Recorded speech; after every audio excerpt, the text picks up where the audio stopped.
Confianza. Y hay un libro, por cierto, de Francis Fukuyama que se llama Confianza, famoso. Ya les hablé de la historia de Tomás Piketty. Hay un libro que tienen que leer forzosamente, obligadamente, que debe ser texto obligatorio, Neri. Se llama ¿Por qué fracasan los países? Lo escribe Daron Acemoglu y James Robinson, uno maestro del Tecnológico de Massachusetts y el otro maestro de Harvard. Un libro maravilloso. Ya sacaron un segundo libro, maravilloso también. Se llama El Pasillo Estrecho. Los dos mismos, con mucha información. ¿Cuál es la esencia del por qué fracasan los países? ¿Por qué tienen que leerlo? Porque pone ejemplos, suficientes ejemplos. Y por cierto, a Guatemala nos dedica buena parte, nos dedica 17 o 20 páginas a Guatemala. ¿Por qué? Hay que leerlo. Porque la conclusión del libro es la siguiente: fracasan los países que destruyen instituciones. Tienen éxito los países que construyen instituciones. Así de sencillo. Entonces, aquí cuando una institución no funciona, la quitan. En vez de reformarla, en vez de reestructurarla, hay que quitarla, hay que cancelarla. No construimos instituciones. ¿Por qué fracasan los países? Hay un libro, hablando de las instituciones, hay un libro que se llama El Café, la historia del grano que cambió el mundo. El autor se llama Mark Pendergrast, de origen holandés, pero nacido en Atlanta, Estados Unidos. Y habla de la historia del café. Lástima que no lo traje, pero un día podemos hablar ya solo sobre la economía de Guatemala. Y habla de cómo se introdujo el cultivo del café en muchos países de América Latina: Colombia, Brasil, Venezuela, toda Centroamérica, México. Oigan esto. Todos los países introdujeron relativamente, entre comillas, introdujeron el cultivo del café de manera pacífica. Incluso señala Mark Pendergrast que la introducción del cultivo del café en Costa Rica aceleró las relaciones democráticas y de respeto de los derechos laborales. Solo hay un país al que le dedica un párrafo, 2 párrafos o 3 párrafos, que yo cité en un ensayo mío que se llama El Nuevo Pacto, que lamentablemente no lo traje, pero prometo mandar unos ejemplares. Solo hay un país, dice, en América Latina, que tuvo que construir un estado policíaco. Tuvo que usar al presidente para que sacara un decreto expropiando todas las tierras indígenas para introducir el cultivo del café. Se llama Guatemala. Solo Guatemala. Solo Guatemala usó la violencia y la expropiación. Justo Rufino Barrios firmó un decreto que aquella tierra que no cultivara azúcar ni café se considerara ociosa y se podía vender. Y le expropiaron a todos los pueblos indígenas, por eso están en el altiplano. Tenían las mejores tierras. Esa es la verdad que tenemos que saber. ¿Por qué? Porque la historia pesa. La historia no es solo la recopilación de hechos, de acontecimientos, de anécdotas, de personajes. La historia es la explicación de nuestro presente. Es la explicación en el pasado de nuestro presente. Estoy leyendo un libro maravilloso que deben leer también ustedes, que se llama Centroamérica, de la colonia al Estado Nacional, de un gran historiador guatemalteco, Julio César Pinto Soria. Ustedes lo conocen, ya jubilado de la universidad. Ahí explica también. Y Maquiavelo, que para mí es el más grande, pero antes que se me olvide, estaba hablando de Maquiavelo, se me olvidaron los otros 2 grandes pensadores. Dije Confucio, primero Sócrates, Confucio, tercero Buda. Imagínense, ¿quién se iba a imaginar? Buda. Y el cuarto, menos que se lo imaginen, Jesús. No Jesús Godínez, Jesucristo. ¿Por qué? ¿Por qué esos cuatro grandes? Y ninguno de los cuatro escribió nada. Los apóstoles fueron los que escribieron los evangelios y Pablo las epístolas. Porque hemos leído a Jesús con fe religiosa, pero no hemos leído a Jesús como el de pensador político, el pensador económico y el pensador social. Todo el mensaje de Jesús tiene que ver con la igualdad, con la dignidad, con el respeto a la persona humana, con el amor, con la solidaridad. Tiene una gran enseñanza desde el punto de vista político, sobre todo el Nuevo Testamento, que Karl Jasper lo pone entre los cuatro grandes pensadores decisivos en la historia del pensamiento universal.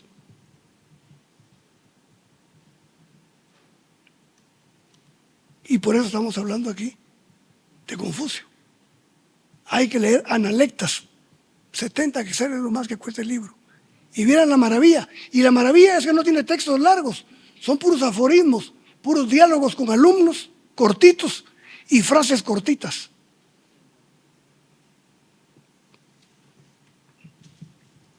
Hay una película que les recomiendo. Hay una película que se llama Un hombre para la eternidad. Otros le ponen el título Un hombre para todos los tiempos, pero es lo mismo, un hombre para la eternidad. Es la vida en la película de Tomás Moro, que tiene que ser un ejemplo para el funcionario público y para el político moderno. Tomás Moro fue canciller en tiempos de Enrique VIII en Inglaterra, en el Reino Unido. Y como era su cuate, era representante de la Iglesia Católica, era el representante de Roma en Londres, pero amigo del rey. Y el rey no podía tener hijo varón, entonces quería divorciarse para casarse de nuevo, para tener heredero al trono. Entonces llamó al cuate, al amigo. Tomás, por cierto, Tomás Moro es el padre político, el santo de los políticos. Si supieran los políticos que era padrina, tal vez resucita de nuevo. Pero es el santo patrón de los políticos. Y entonces llamó a su cuate y le dijo: hermano, me voy a divorciar.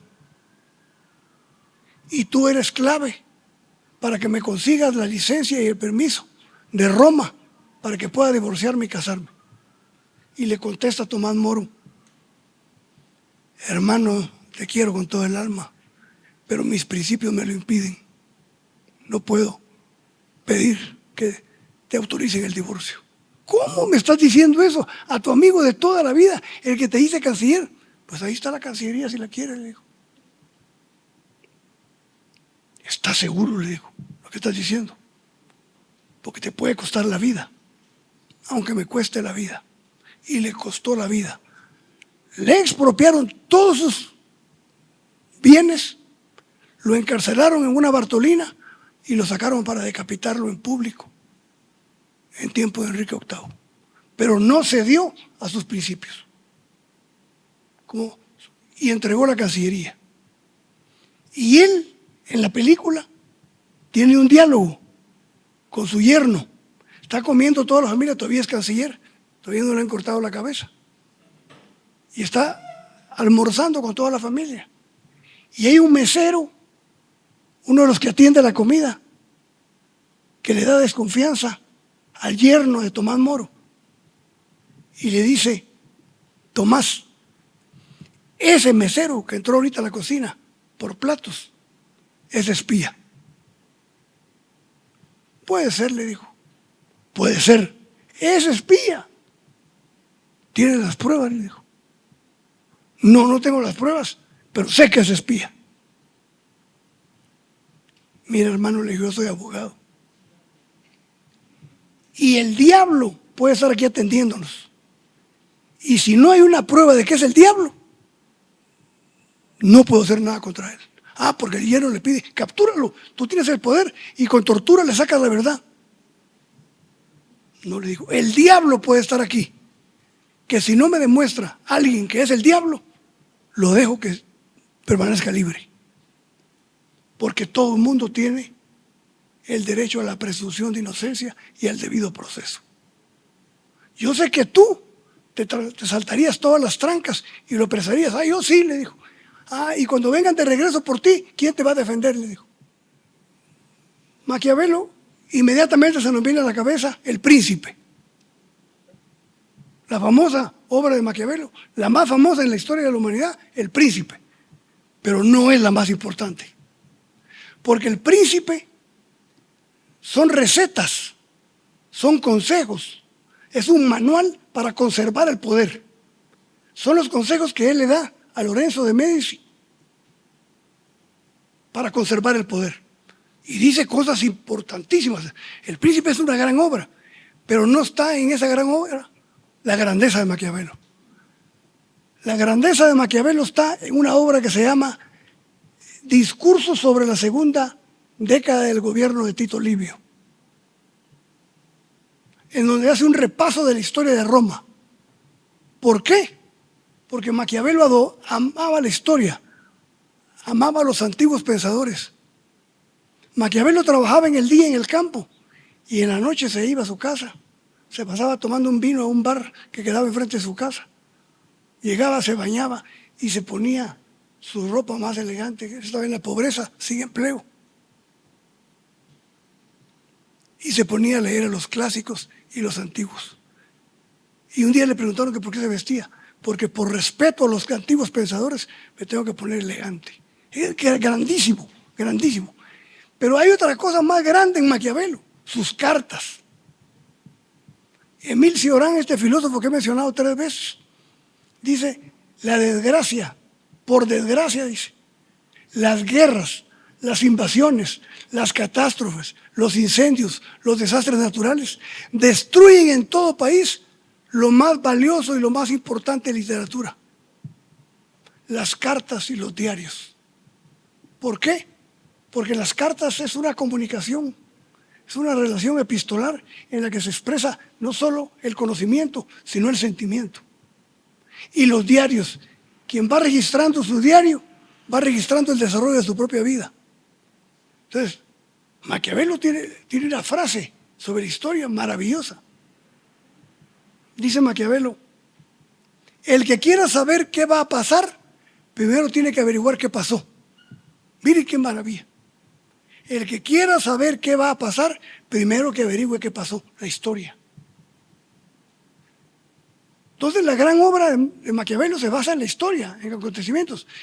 Lo hemos peyorizado, lo hemos tratado mal.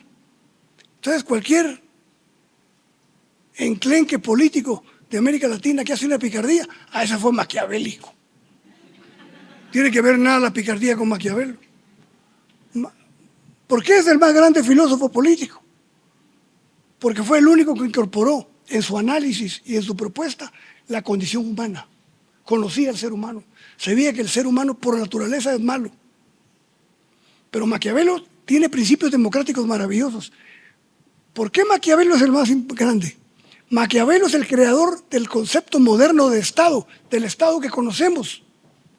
Él soñaba con la unificación del territorio, parte del Estado. Soñaba con la conformación de un ejército único, parte del Estado. Soñaba con la conformación de una política única, parte del Estado. Maquiavelo, como él mismo dice, amo a mi patria más que a mi propia alma. Es maravilloso leerlo. Leer el epistolario. Está en el Fondo de Cultura Económica. Están todas las cartas. Cerca de 200 cartas. Ahí está el pensamiento político real de Maquiavelo.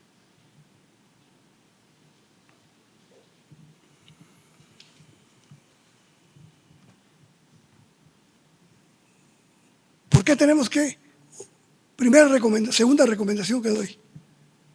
Tenemos que leer a los antiguos y a los clásicos. Porque según Karl Jasper, todo lo que han escrito después no es más que un refrito de lo que dijeron los 4 grandes. Por ejemplo, imagínense ustedes, un día pregunté, me invitaron a dar una plática al 4º año de Ciencias Políticas de la San Carlos. Y entonces yo empecé mi conferencia y les dije, voy a leer un párrafo. y quisiera que alguien me dijera de quién es.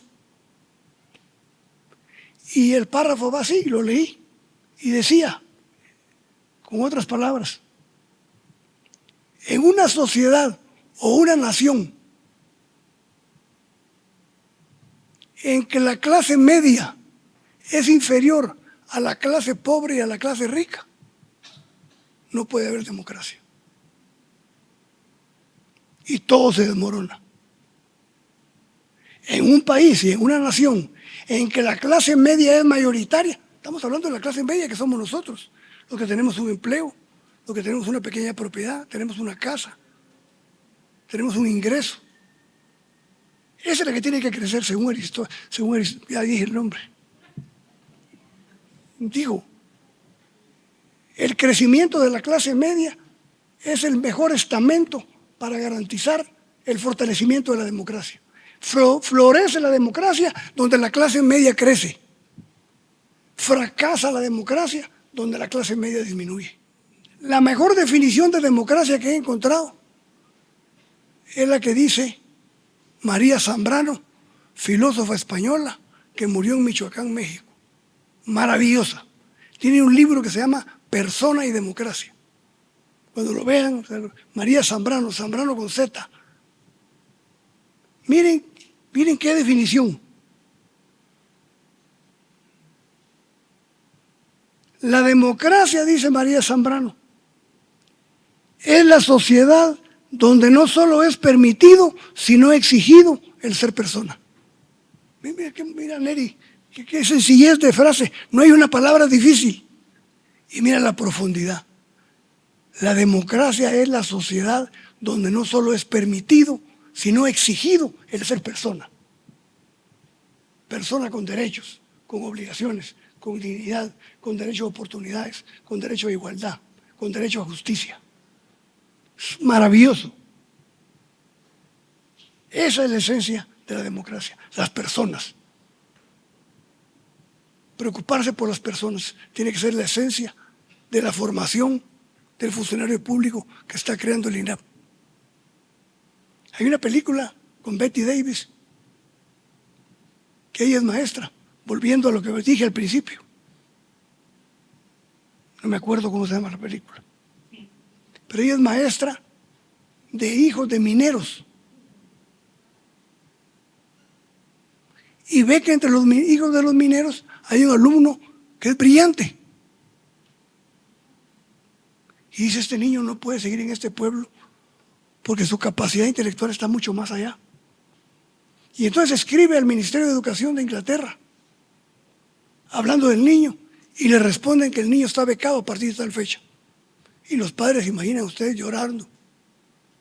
Pero el alcalde del pueblo se molestó y le fue a reclamar a la maestra y le dijo lo siguiente: maestra, con gente como usted que enseña a la gente a leer, escribir y tener ideas, Inglaterra se volverá un sitio peligroso.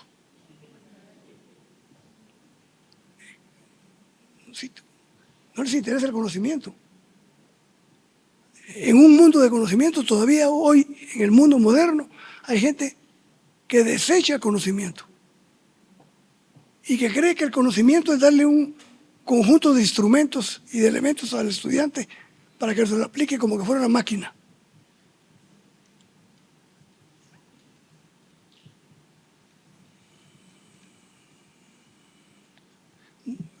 Esta parte que viene la voy a leer porque si me pongo a comentar cada una, no terminamos nunca. Una de las cosas que tienen que tener claro ustedes es que ¿por qué fracasan los países? Construir instituciones es construir Estado de Derecho.